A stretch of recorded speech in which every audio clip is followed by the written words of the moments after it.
Hello, എല്ലാവർക്കും എൻ്റെ പുതിയ വീഡിയോയിലേക്ക് സ്വാഗതം. ഇന്നപ്പം നമുക്ക് പെർഫെക്റ്റ് ആയിട്ട് നെയ്യപ്പം എങ്ങനെ ഉണ്ടാക്കുന്നതെന്ന് നോക്കാം. ഈസി ആയിട്ട് നമുക്ക് ഉണ്ടാക്കിയെടുക്കാം. അപ്പോൾ നെയ്യപ്പം ഉണ്ടാക്കാനായിട്ട് അകം നല്ല സോഫ്റ്റും പിന്നെ പുറത്ത് സൈഡിൽ നല്ല ക്രിസ്പിയും ആയിട്ടുള്ള സൂപ്പർ നെയ്യപ്പം. അപ്പോൾ അതിനായിട്ട് നമുക്ക് 1 കപ്പ് നിറച്ച് ശർക്കര എടുക്കാം.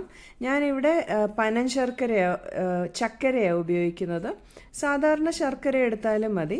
അപ്പോൾ ഇത് വെയിറ്റ് അനുസരിച്ച് 200 ഗ്രാംസ് എടുത്തിട്ടുണ്ട്. അപ്പോൾ നമ്മുടെ 250 ml കപ്പ് നിറച്ച് ശർക്കര എടുത്തിട്ടുണ്ട്.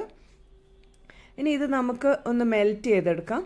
അതിനായിട്ട് ഒരു 4 ടേബിൾ സ്പൂൺ വെള്ളം ഒഴിച്ചിട്ട് അത് അധികം ഇളക്കാതെ അതങ്ങ് ഉരുകാനായിട്ട് നമുക്ക് വിട്ടുകൊടുക്കാം. ഇനിയിപ്പം ഇത് നന്നായിട്ട് ഉരുകി വന്നിട്ടുണ്ട്. ഇനി അത് നമുക്ക് അരിച്ച് മാറ്റി വെക്കണം. എന്നിട്ട് ഇത് തണുത്ത ശേഷം മാത്രം നമുക്ക് ഉണ്ണിയപ്പത്തിനായിട്ട് ഉപയോഗിക്കാം. ഞാനിവിടെ 1 കപ്പ് പച്ചരി ഒരു 6 മണിക്കൂർ കുതിരാനിട്ടിട്ടുണ്ടായിരുന്നു. കഴുകിയ ശേഷം കുതിരാനിട്ടു. ദോശയ്ക്ക് എടുക്കുന്ന സാധാരണ പച്ചരിയാണ് എടുത്തത്. പിന്നെ അത് 6 മണിക്കൂറിന് ശേഷം വെള്ളം നന്നായിട്ട് കളഞ്ഞ് എടുത്തിട്ടുണ്ട്. ഇനി നമുക്കിതെല്ലാം ഒന്ന് അരച്ചെടുക്കാം. അപ്പോൾ അരിയും പിന്നെ അരിയുടെ കൂടെ നമുക്ക് 1/2 കപ്പ് ചോറും കൂടെ ചേർക്കുന്നുണ്ട്. ഈ നെയ്യപ്പം ഉണ്ടാക്കാനായിട്ട് നമ്മൾ റവയോ മൈദയോ ബേക്കിംഗ് സോഡയോ ഒന്നും ചേർക്കുന്നില്ല. പക്ഷേ നല്ല പെർഫെക്റ്റ് നെയ്യപ്പം നമുക്ക് ഉണ്ടാക്കിയെടുക്കാം. അപ്പോൾ 1 കപ്പ് അരിക്ക് 1/2 കപ്പ് ചോറ്, പിന്നെ നമ്മൾ എടുത്തു വെച്ച ആ ശർക്കര പാനിയും കൂടെ ചേർത്തായിരുന്നു. എന്നിട്ട് ഒരു 1/4 ടീസ്പൂൺ ജീരകവും 4 ഏലക്കായും കൂടെ പൊളിച്ച് ചേർക്കാം. എന്നിട്ട് പിന്നെ ഒരു ശകല ഉപ്പ്, ഒരു 1/4 ടീസ്പൂൺ ഉപ്പും കൂടെ ഇതിനോട് ചേർത്തിട്ട് നമുക്കിത് നന്നായിട്ട് അരച്ചെടുക്കണം. ഈ 1 കപ്പ് അരി വെച്ചിട്ട് എനിക്ക് 11 നെയ്യപ്പം ഉണ്ടാക്കാൻ പറ്റി. ഇനിയിപ്പം നമുക്ക് നന്നായിട്ട് ഇതൊന്ന് അരച്ചെടുക്കാം. അപ്പോൾ അരച്ചെടുക്കുമ്പോൾ അത് വളരെ അങ്ങ് സ്മൂത്തായിട്ടുള്ള ബാറ്റർ ആവേണ്ട ആവശ്യമില്ല. ഒരു ചെറിയ തരിതരിപ്പ് കൂടിയിട്ട് തന്നെ നമുക്ക് അരച്ചെടുക്കാം. ഇനി ഇത് 6 മണിക്കൂർ ഒന്ന് റെസ്റ്റ് ചെയ്യാനായിട്ട് വെക്കാം.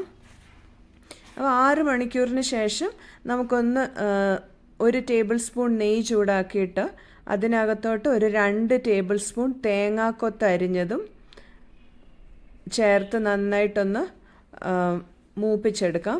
അത് തേങ്ങാക്കൊത്ത് ഒന്ന് മൂത്ത് വരുമ്പോൾ അതിലേക്ക് 1 ടേബിൾ സ്പൂൺ കറുത്ത എള്ളും കൂടെ ചേർത്ത് എള്ളൊന്ന് പൊട്ടുമ്പോൾ നമുക്ക് തീ ഓഫ് ചെയ്തിട്ട് അത് നമ്മുടെ നെയ്യപ്പത്തിൻ്റെ ബാറ്ററിലോട്ട് ചേർക്കാം. എന്നിട്ട് നന്നായിട്ടൊന്ന് ഇളക്കി കൊടുക്കാം. ഈ സമയത്ത് ആവശ്യമെങ്കിൽ വെള്ളം ചേർത്തൊന്ന് കൺസിസ്റ്റൻസി അഡ്ജസ്റ്റ് ചെയ്യാം. ഞാനിപ്പോൾ 1 ടേബിൾ സ്പൂൺ വെള്ളം ചേർത്തിട്ടുണ്ട്. അപ്പോൾ നമ്മുടെ ബാറ്റർ ഈ ഒരു പരുവത്തിലായിരിക്കണം. ദോശമാവിൻ്റെ പരുവത്തിലാകരുത്. എന്നാൽ ദോശമാവിനെക്കാട്ടി കുറച്ചുകൂടെ ഒരു കുറുക്കം വേണം. അപ്പം നമ്മൾ ചിലപ്പോൾ ശർക്കര പാനി ചേർക്കുമ്പോൾ ഇച്ചിരി വെള്ളം കൂടുതലായിട്ട് തോന്നിയാൽ അതിനകത്തോട്ട് 1 ടേബിൾ സ്പൂൺ അരിപ്പൊടി ചേർത്തിട്ടൊന്ന് മിക്സ് ചെയ്ത് അഡ്ജസ്റ്റ് ചെയ്താൽ മതി കൺസിസ്റ്റൻസി. ഇവിടെ ഇപ്പം ഞാൻ വെളിച്ചെണ്ണ എടുത്തിട്ടുണ്ട് നമുക്ക് നെയ്യപ്പം ഉണ്ടാക്കാനായിട്ട്. അതിലേക്ക് 1 ടേബിൾ സ്പൂൺ നെയ്യും കൂടെ ചേർത്തു. ഇനി നമുക്ക് ഓരോ തവി വീതം നെയ്യപ്പത്തിൻ്റെ ബാറ്റർ ഒഴിച്ചു കൊടുക്കാം.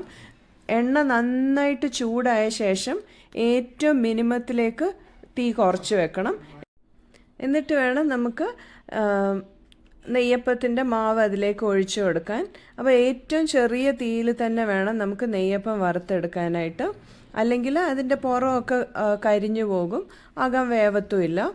അപ്പോൾ എന്നിട്ട് ഈ നെയ്യപ്പം ഒന്ന് പൊങ്ങി വരുമ്പോൾ നമുക്ക് എണ്ണ ഒഴിച്ചൊഴിച്ച് കൊടുത്ത് അത് നന്നായിട്ട് പൊങ്ങി വരുമ്പോൾ തിരിച്ചിട്ടിട്ട് 2 വശവും നന്നായിട്ട് മൂപ്പിച്ച് കോരിയെടുക്കാം.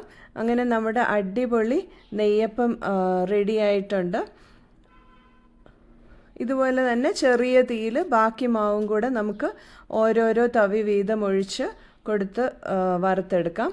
അപ്പോൾ അങ്ങനെ മൈദയോ റവയോ ബേക്കിംഗ് സോഡയോ ഒന്നും ചേർക്കാതെ നല്ല അടിപൊളി നെയ്യപ്പം നമുക്ക് ഈസി ആയിട്ട് ഉണ്ടാക്കിയെടുക്കാം. അപ്പോൾ എല്ലാവരും ഇതൊന്ന് ട്രൈ ചെയ്ത് നോക്കണം. നമ്മൾ കേൾക്കുമ്പോൾ നമ്മൾ വിചാരിക്കും നെയ്യപ്പം ഒക്കെ ഉണ്ടാക്കാൻ ഭയങ്കര പാടായിരിക്കും എന്ന്. പക്ഷേ ഒരു പ്രാവശ്യം ഉണ്ടാക്കി കഴിഞ്ഞാൽ നമുക്ക് തോന്നും ഇടയ്ക്കിടയ്ക്ക് ഉണ്ടാക്കാമല്ലോ, ഒരു ബുദ്ധിമുട്ടും ഇല്ലല്ലോ എന്ന്. ഇവിടെ ആണെങ്കിൽ വീട്ടിലെല്ലാവർക്കും നന്നായിട്ട് ഇഷ്ടപ്പെട്ടു. എല്ലാവരും പറഞ്ഞു പെർഫെക്റ്റ് നെയ്യപ്പം. മോൻ പറഞ്ഞു അമ്മ പ്ലീസ് ഇടയ്ക്കിടയ്ക്ക് ഒന്ന് ഉണ്ടാക്കണേ എന്ന് പറഞ്ഞു. അപ്പോൾ പിള്ളേർക്കൊക്കെ ഇഷ്ടപ്പെടും. അപ്പോൾ അങ്ങനെ അടിപൊളി നെയ്യപ്പം റെഡി ആയിട്ടുണ്ട്. എല്ലാവരും ട്രൈ ചെയ്ത് നോക്കണം. ഈ വീഡിയോ നിങ്ങൾക്ക് ഇഷ്ടപ്പെട്ടു എന്ന് വിചാരിക്കുന്നു. ഇഷ്ടപ്പെട്ടെങ്കിൽ ലൈക്ക് ബട്ടൺ ഒന്ന് പ്രസ് ചെയ്യാൻ മറന്നു പോകരുതേ. പിന്നെ ഈ വീഡിയോയെ പറ്റിയുള്ള നിങ്ങളുടെ അഭിപ്രായങ്ങളും നിർദ്ദേശങ്ങളും ഒക്കെ ഒന്ന് കമൻറ്റിൽ അറിയിക്കണേ. അങ്ങനെ ഏറ്റവും അവസാനത്തെ ഈ കുട്ടി നെയ്യപ്പം നല്ലതായിട്ട് പൊങ്ങി സോഫ്റ്റായിട്ട് വന്നിട്ടുണ്ട്. അപ്പോൾ ഇന്നത്തെ വീഡിയോ ഇത്രയേ ഉള്ളൂ. Thank you so much for watching. See you all with a new video. Bye.